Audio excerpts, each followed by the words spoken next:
good morning, good afternoon, good evening.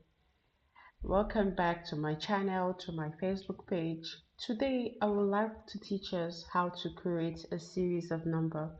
Imagine we want to write the number 1 to 50. There are three easy ways we can do that than inputting it manually. How do we go about that? Number one way is to use the fill option or the autofill.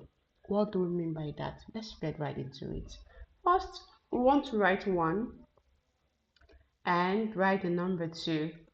Now we are going to highlight both of them and come down here and drag it down.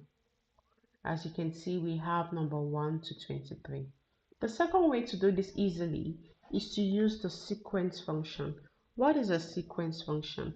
A sequence function is a predefined Excel functions that return back the sequence you asked for.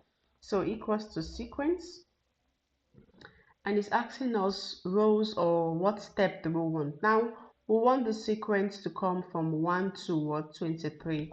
So we're going to write 23 here, close your bracket and click on enter.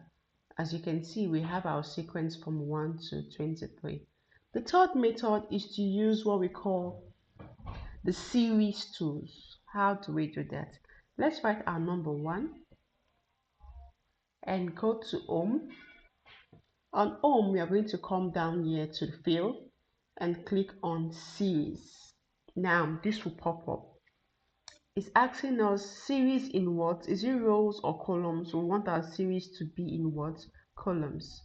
Now it's asking you your step value, meaning how do you want the increment to be?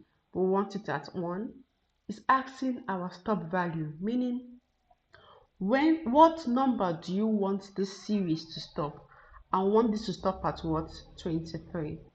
And we're going to click OK. So we have this. Doing the same thing but in 3 different ways. I hope you got value for this. Please like, comment, and comment on any other topic you would love me to treat. Have a blessed and fulfilled day. Bye.